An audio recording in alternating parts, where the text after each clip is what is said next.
이번에도 일본은 인재가 없었다. 위기다. WTO 사무총장 선거에서 한국의 유명희 본부장과 나이지리아 오콘조 이베알라 전 재무장관이 결전을 벌이는 가운데 일본 언론이 위기감을 표출했는데요. 29일 요미우리 신문은 일본 정부는 이번에도 WTO 후보를 내세우지 못했다며 일본 정부 여당은 수장 자리를 가져오겠다고 큰소리쳤으나 인력 부족이 과제다라고 지적했습니다. 전날 열린 집권 자민당의 외교회의에서 한 의원은 일본은 WTO 사무총장 선거에 왜 후보자를 내지 않았는가라고 외무성 간부를 질타했다고 합니다.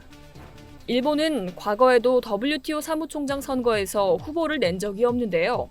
신문에 따르면 한 통상 관료는 미중 갈등으로 일본이 조정력 지위를 취할 절호의 기회였으나 사무총장에 걸맞는 강요급 경험자가 없었다고 밝혔습니다.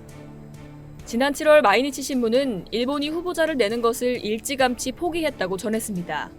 주요 강요 경력자 가운데 영어가 능통하면서 국제적 지명도가 높은 적임자를 발견하지 못했다고 그 이유를 설명했는데요.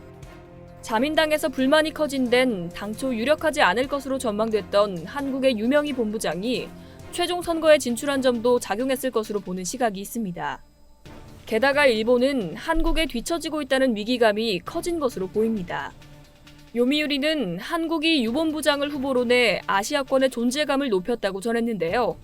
신문은 정부 자민당이 일본이 국제기구 고위급 자릿수에서 중국과 한국에 뒤처지고 있다는 것에 위기감을 높이고 있다고 전했습니다.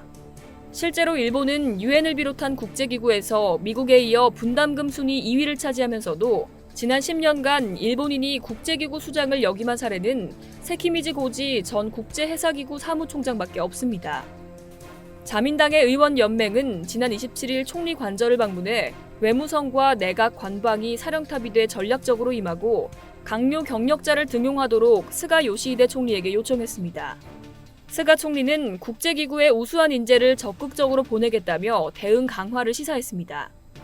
일단 일본 정부는 내년 8월 예정된 만국 우편연합 국제사무총장 선거에 일본 우편집행 임원을 내세울 예정입니다. 일본 주재 각국 대사관에도 지지를 촉구하며 당선에 전력을 다할 방침이라고 하는데요. 지난 7월 니혼게이자이 신문은 한국에서 출마한 유본부장이 당선되면 일본에게 있어선 골칫거리가 될 것 같다고 내다봤습니다.